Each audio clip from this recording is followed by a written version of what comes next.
The hull arrives on a flatbed trailer just after dawn, strapped down with fraying cargo straps that have seen better decades.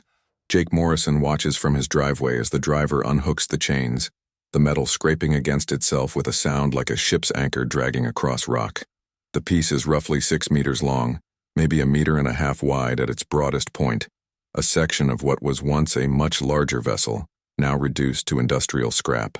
Rust blooms across its surface in shades of orange and brown, paint peeling in strips to reveal older layers beneath. Gray over red over green over something that might have been white a lifetime ago. Jake is 62, hands scarred from 4 decades of turning wrenches and coaxing life back into dead engines.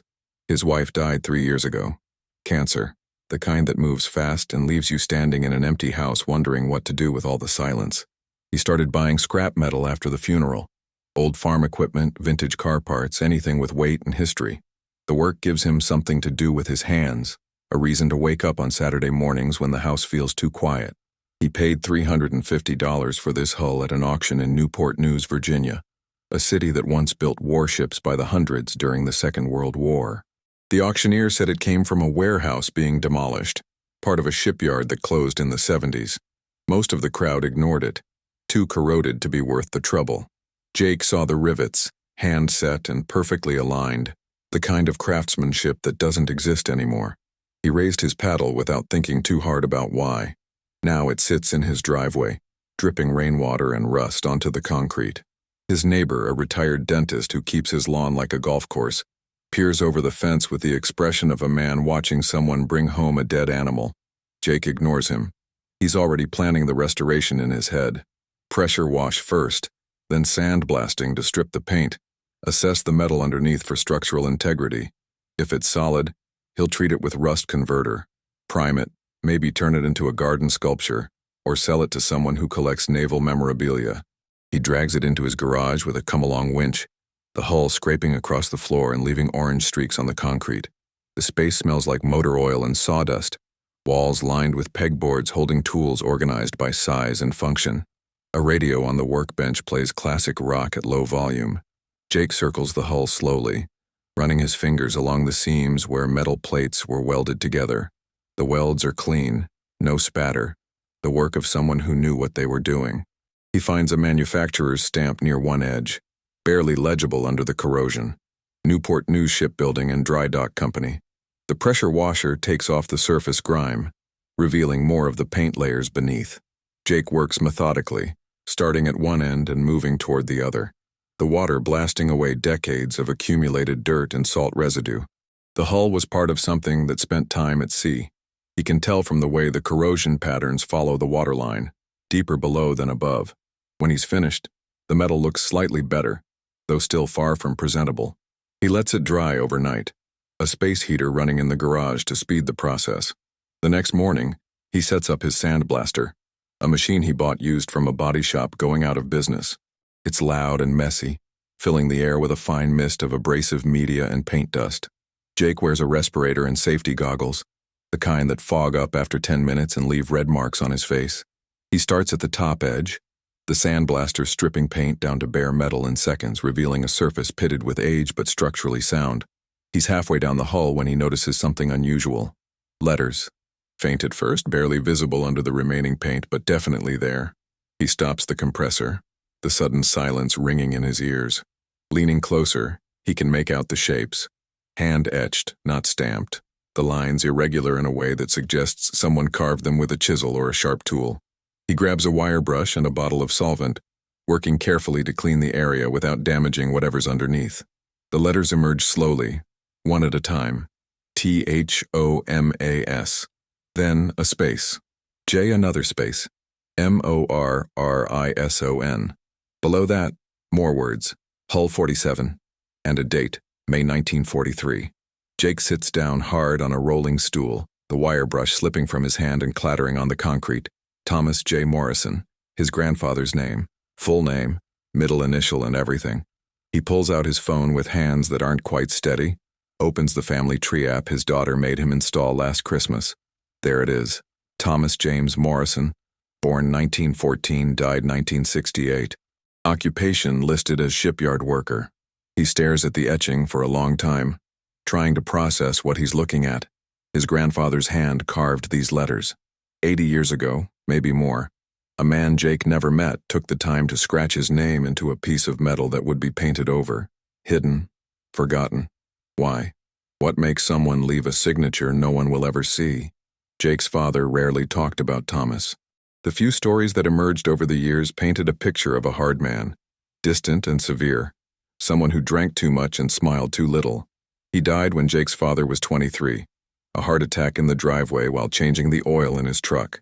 No dramatic deathbed reconciliation, no final words of wisdom, just gone, leaving behind a toolbox and a handful of photographs that no one looked at anymore. But here's his name, carved into metal with deliberate care, each letter formed with the precision of someone who worked with his hands for a living. Jake traces the letters with his fingertip, feeling the grooves worn smooth by time. His grandfather stood in this exact spot, or somewhere very much like it, and decided his name mattered enough to preserve, even if no one would ever know. He takes a photograph with his phone, then another from a different angle. The light in the garage isn't great, so he drags a work lamp closer, positioning it to eliminate shadows. The etching is about 8 inches long. The letters may be an inch tall, carved deep enough that they survived decades of paint and corrosion. Below the name and date, he notices something else he missed before. A small symbol, almost like a cross, but with an extra horizontal line. He doesn't recognize it. Jake's brother Robert lives 20 minutes away, in a subdivision where all the houses look identical except for the mailbox designs. He's 68, retired from the Postal Service after 35 years, spends most of his time now watching cable news and complaining about his knees. Jake calls him from the driveway, engine still running. Robert answers on the 4th ring, voice thick with sleep, even though it's almost noon. This better be important. I found something. In that hull I bought at the auction. Grandpa's name. Silence on the other end long enough that Jake checks to make sure the call didn't drop. Then, what are you talking about? His name. Thomas J. Morrison. Carved into the metal, with a date, May 1943. He worked on this, Robert. He actually touched this piece of metal. So what? Robert's voice has an edge now, the tone he uses when he's decided something is a waste of time. Dad barely talked about him. There's a reason for that. I want to know more. About what he did during the war, where he worked, what... Let it go, Jake. The old man's been dead 56 years. You never met him, I barely remember him. Why dig up ghosts? Jake grips the steering wheel, knuckles white. Because he left his name on this hull, that means something. It means he had a chisel and too much time on his hands. Come on, Jake. You know what he was like. Dad said he came back from the war different, mean. Drank himself to death before he hit 60. You want to build a shrine to that? I want to understand. Robert sighs, the sound of a man who's had this argument before in different forms. You've been doing this since Linda died. Buying junk, fixing things that don't need fixing, looking for meaning in rust and old metal. It's not healthy. I'll talk to you later, Robert. Jake hangs up before his brother can respond. He sits in the driveway for another 10 minutes, staring at nothing, then drives to the library. The Mariners Museum in Newport News has an archive that smells like old paper and furniture polish. Jake fills out a visitor form at the front desk, explaining what he's looking for. The woman behind the counter, maybe 30 with glasses on a beaded chain, directs him to the research room on the 2nd floor. He climbs the stairs slowly, his knees reminding him that 62 is not the same as 42. Dr. Ellen Vasquez is waiting for him in a room lined with filing cabinets and reference books. She's 55, maybe 60, with gray hair pulled back in a practical bun and the kind of focused energy that suggests she's forgotten to eat lunch. Jake shows her the photographs on his phone, and her eyes widen slightly. Hull 47, she says, zooming in on the image. That's a designation number. Let me check something. She disappears into a back room and returns 5 minutes later with a ledger book, the kind with marbled covers and pages yellowed at the edges. She flips through it carefully, finger tracing down columns of numbers and dates. Here, Hull 47 corresponds to USS Heermann, DD 532, Fletcher-class destroyer, laid down in January 1943, launched in May the same year. Your grandfather would have been part of the construction crew. Jake leans forward, trying to read the cramped handwriting in the ledger. What did the Heermann do? Ellen closes the book and looks at him with the expression of someone about to deliver news that changes everything. She She fought at Lady Gulf, October 1944, one of the largest naval battles in history. The Heermann was part of Taffy 3, a small group of escort carriers and destroyers that faced down the Japanese center force. Battleships, cruisers, the whole Imperial Navy bearing down on them. They weren't supposed to win. They did anyway.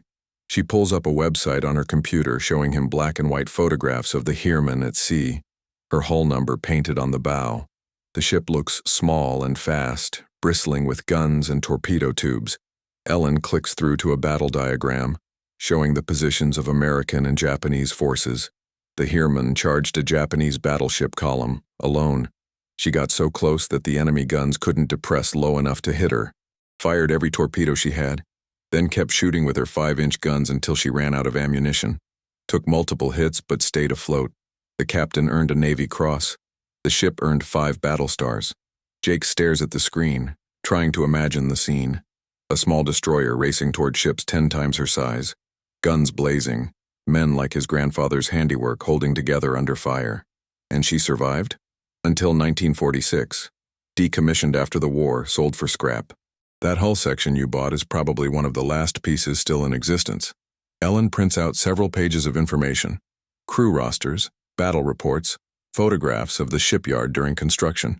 She explains that Newport News Shipbuilding employed over 31,000 workers during the war, running 3 shifts around the clock. They built destroyers at a rate that seems impossible now. 1 ship every 17 days at peak production. The workers were mostly men too old for combat or too essential to spare, along with women who learned to weld and rivet as well as anyone. Your grandfather would have been part of a hull team, Ellen says, handing him the printouts. Welders, riveters, fitters. They worked 12-hour shifts, 6 days a week. Dangerous work, falls, burns, crushed fingers, but they knew what was at stake. Every ship that left the yard meant more protection for the troops in the Pacific. Jake asks about the etching, whether it was common for workers to leave their names. Ellen nods.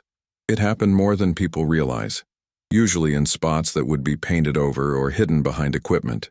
A way of saying, I was here, I built this. The Navy didn't officially approve, but supervisors looked the other way. These men knew their work was going into combat. Some of them wanted to leave a mark, something that would last even if the ship didn't. She pauses, choosing her words carefully. There's something else you should know. I can check the employment records, but it might take a few days.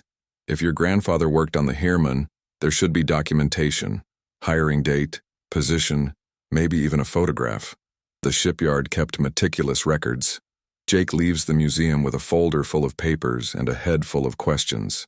He drives home slowly, taking back roads, trying to imagine his grandfather as a young man, 30 years old in 1943, working in a shipyard that never slept, building ships that would sail into battles he'd only read about in newspapers. What did Thomas think about while he carved his name into that hull? Did he know the ship would see combat? Did he wonder if his work would be good enough, strong enough to bring the crew home alive? The garage feels different now. The hull no longer just a restoration project, but a relic with weight and meaning.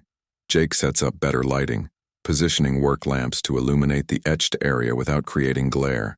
He takes more photographs, measuring the letters with a ruler, noting the depth and angle of each stroke. The symbol below the date still puzzles him. 2 horizontal lines crossed by a vertical one, like a simplified anchor or maybe a religious mark. He spends the evening searching online, looking for information about shipyard workers and their practices. He finds forum posts from other people who discovered similar etchings, names and dates hidden in old machinery or structural beams. One post mentions that some workers included symbols representing their trade, a crossed hammer and wrench for mechanics, a torch for welders. The symbol on Jake's hull doesn't match any of the examples, but the idea makes sense. His grandfather was a welder. Maybe the mark meant something specific to that trade. 3 days later, Ellen calls. She's found Thomas Morrison in the employment records. Hired March 1942, position listed as welder, hull specialist, assigned to C-deck construction team. She's also found something else. A photograph from a shipyard newsletter dated April 1943, showing a group of workers during a shift change. She's emailed him a scan. Jake opens the attachment on his laptop, zooming in on the grainy black and white image. 15 men in work clothes, most of them holding welding masks or tools, standing in front of a partially completed hull. Ellen has circled one face in red. The man is young, maybe early 30s, with dark hair and a serious expression. He's holding a welding mask pushed back on his head, and his work shirt has the sleeves rolled up to the elbows. The caption below the photo lists names from left to right. Third from the left, T. Morrison. Jake stares at the face for a long time. He's never seen a photograph of his grandfather this young. The few pictures his father kept showed Thomas in his 50s, gray-haired and heavy, sitting in a lawn chair with a beer in his hand and no smile on his face. This man in the shipyard photo looks different. Leaner, focused, someone with purpose. His hands are visible in the photo, and even in the low resolution, Jake can see they're scarred and calloused. The hands of someone who works with metal and heat every day. He prints the photo and pins it to the pegboard above his workbench, next to a calendar and a faded blueprint of a 1967 Mustang he restored 5 years ago. Then he goes back to work on the hull, this time with a different goal. He's not just cleaning it anymore. He's preserving it. The etched area gets special treatment. Jake researches conservation techniques used by museums, ordering a clear sealant designed for outdoor metal sculptures. He applies it carefully with a small brush, working in thin layers to protect the letters without obscuring them. The rest of the hull gets sandblasted down to bare metal, then treated with rust converter and primer. He decides to repaint it in period-accurate colors, haze gray, the standard camouflage used by U.S. Navy destroyers in 1943. He finds the exact paint coat online, orders 3 quarts from a specialty supplier. The work takes weeks. Jake moves slowly, methodically the way his grandfather probably worked. No shortcuts, no rushing. He fabricates a display stand from steel angle iron, welding the joints with the same care Thomas would have used. The hull will sit at a slight angle, the etched area visible and protected under a sheet of acrylic. Robert shows up unannounced on a Saturday afternoon, parking his sedan in the driveway and walking into the garage without knocking. He stops when he sees the hull, now primed and partially painted, the etching clearly visible under its protective coating. "You're still working on this," Robert says. It's not a question. "Yeah." Robert walks closer, hands in his pockets, studying the hull the way someone might examine a car they're thinking about buying. He's quiet for a long time and Jake doesn't push. Finally, Robert crouches down next to the etched area, reading the letters. "I remember Dad talking about him once," Robert says, voice low. "I was maybe 12, asked why we never visited Grandpa's grave. Dad said Grandpa didn't want visitors, didn't want to be remembered. Said he came back from the war and never smiled again. Worked himself to death in that shipyard and drank himself to death at home. Ellen at the museum said he worked 12-hour shifts, 6 days a week, building destroyers. Dad said he was mean, that he'd come home and sit in the dark, wouldn't talk to anyone. Grandma left him in '65, moved to Florida. He died alone 3 years later." Jake wipes his hands on a rag, not sure what to say. Robert stands up, knees popping, and looks at the photograph pinned to the pegboard. "That him?" "Yeah. April 1943, 2 months before he carved his name." Robert stares at the photo, and something shifts in his expression. Not quite recognition, but something close. He looks different. Younger, obviously, but something else. "Proud," Jake says. He looks proud. They stand there together, 2 brothers in a garage that smells like paint and metal, looking at a photograph of a man neither of them really knew. After a while, Robert clears his throat. "I've got some of his stuff. In the attic. Dad's things, but some of Grandpa's too. A box I never opened. You want it?" "Yeah, I do." The box arrives the next day, carried in by Robert with the careful handling of something fragile.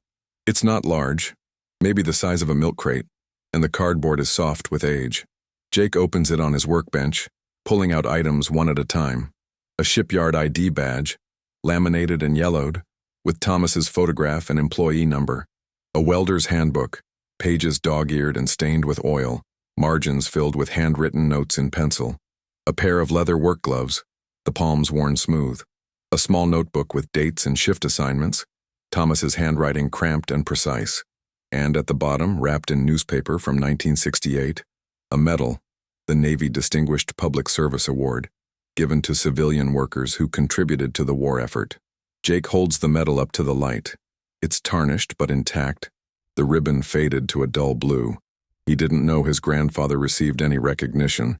His father never mentioned it. The notebook is the most revealing.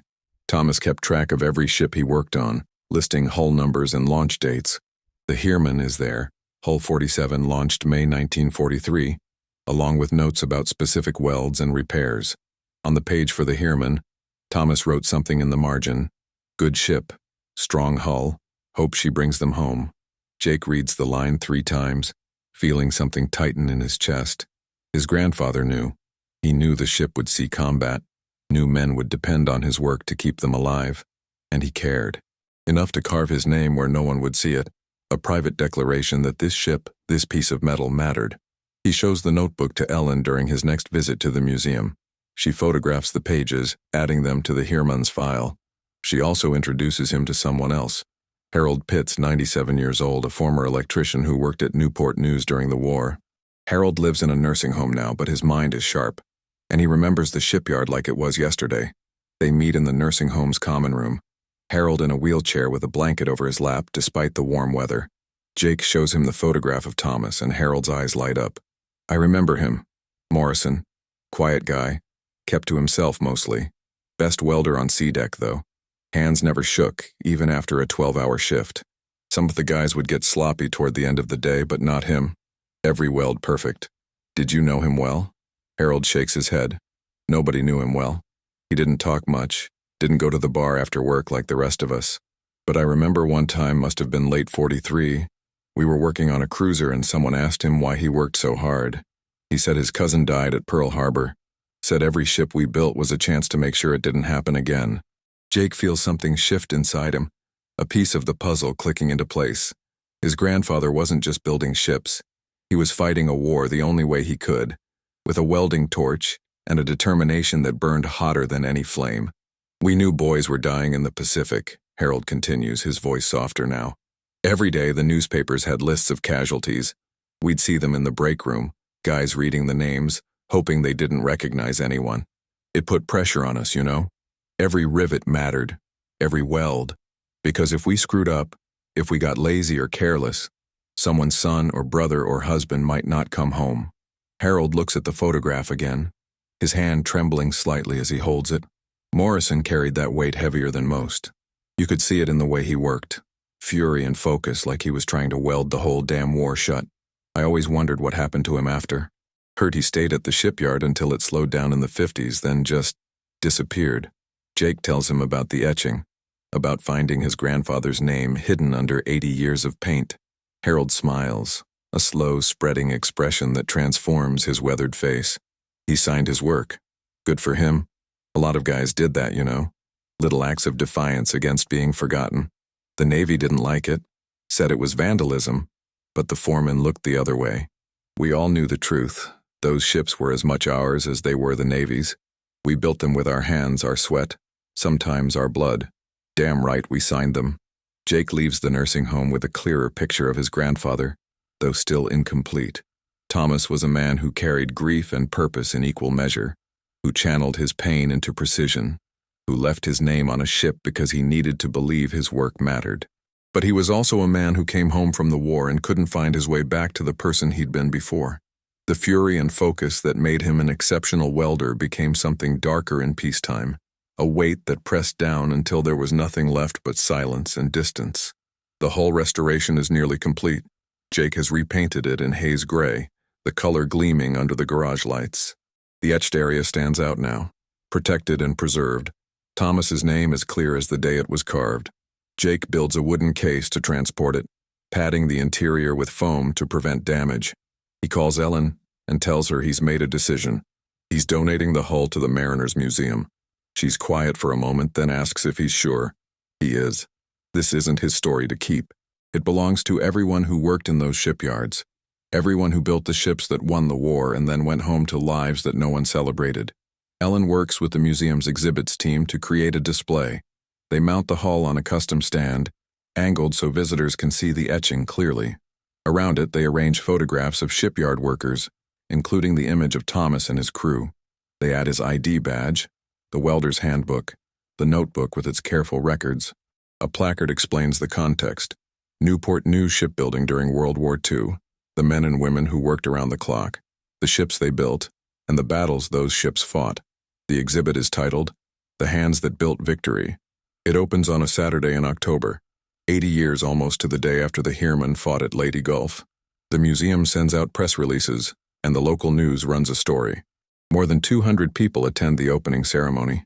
Veterans, families of shipyard workers, history enthusiasts, students from the local high school. Jake stands near the back of the crowd, uncomfortable in a suit jacket he hasn't worn since his wife's funeral.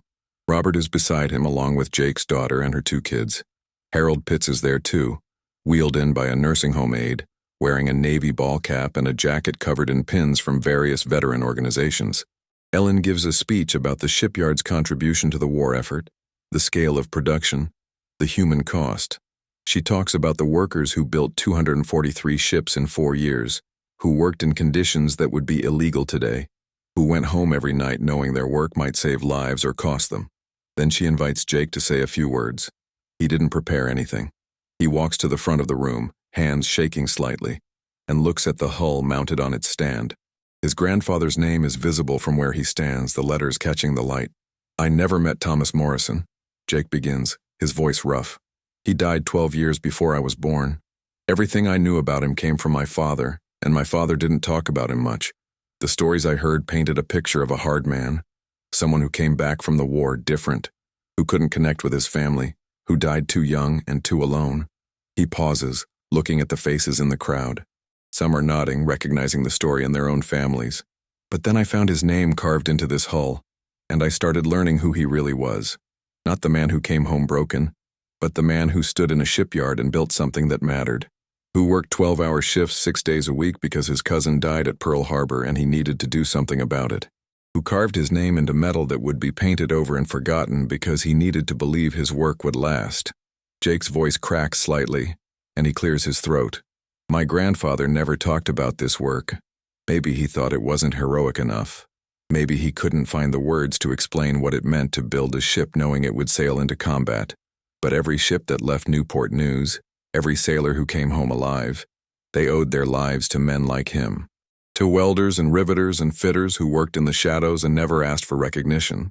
He looks at Harold, who's sitting in his wheelchair with tears running down his weathered cheeks. "This hull is more than a piece of metal.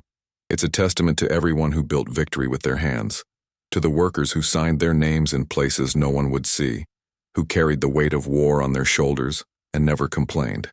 My grandfather was one of thousands, and this is for all of them." The crowd applauds, and Jake steps back, his part finished. Ellen thanks him, then invites everyone to view the exhibit. People line up to see the hull, leaning close to read the etching, taking photographs, pointing out details to their children and grandchildren. Harold asks his aide to wheel him closer. Jake walks with him, and they stand together in front of the hull, 2 men separated by 35 years but connected by the same history. Harold reaches out with a trembling hand and touches the etched letters, his fingers tracing the same path Thomas's chisel took 80 years ago.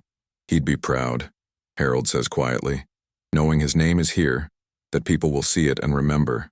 We all wanted that, deep down, to be remembered, to matter." Jake nods, not trusting himself to speak.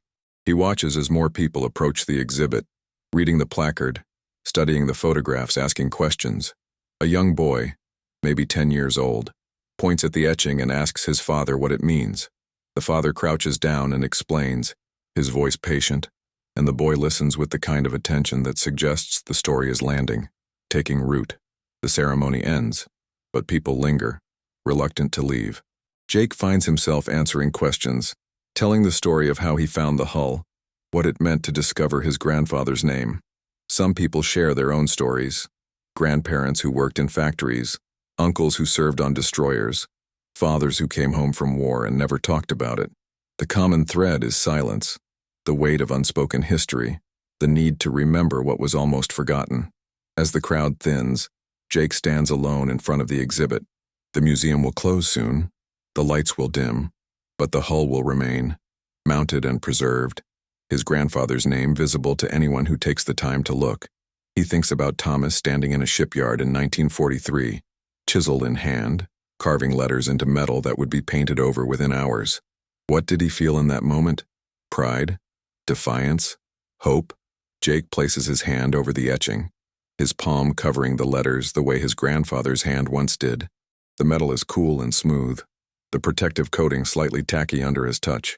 He closes his eyes and tries to feel some connection across the decades, some thread linking him to a man he never knew, but now understands a little better. "I see you now, Grandpa," he whispers. "I see you." He stands there for a long time, hand on the hull, until the museum staff politely inform him they're closing. He nods, thanks them, and walks out into the October evening. Robert is waiting in the parking lot leaning against his car, and they drive home together in comfortable silence. The hull remains in the museum, a piece of history rescued from obscurity. Visitors will see it and read the placard and learn about the shipyard workers who built the fleet that won the war. Some will take photographs. Some will share the story with friends. Some will walk past without stopping, and that's okay too. The hull isn't there to demand attention. It's there to bear witness to say that Thomas Morrison and 31,000 others like him worked in the shadows and built something that lasted. Jake returns to his garage and his other projects, but the space feels different now.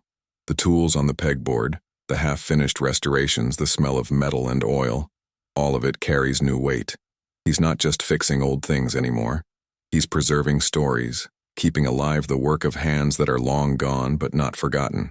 He keeps the photograph of Thomas pinned above his workbench, the young welder with the serious expression and the scarred hands. Sometimes, when he's working late and the garage is quiet, he looks at the photo and imagines his grandfather standing beside him, watching him work, nodding approval at a clean weld or a careful restoration. The USS Heermann survived the war and was scrapped in 1946, cut apart and sold for metal that would be melted down and reformed into something else. But one piece endured, hidden under paint and rust, carrying a name that refused to be erased. Thomas J. Morrison signed his work, and 80 years later, someone found it. Someone cared. Someone remembered. That's all any of us can hope for. To leave a mark that lasts. To build something that matters. To be remembered not for how we ended, but for what we created when it counted most. Thomas Morrison built ships that saved lives. He carved his name into history with a chisel and a steady hand. And now finally the world knows he was there. If you found Thomas Morrison's story as powerful as we did, hit that subscribe button so you don't miss more incredible discoveries like this. Drop a like if this touched you, and leave a comment telling us what hidden stories are waiting in your family's past. Your grandfather's legacy might be closer than you think.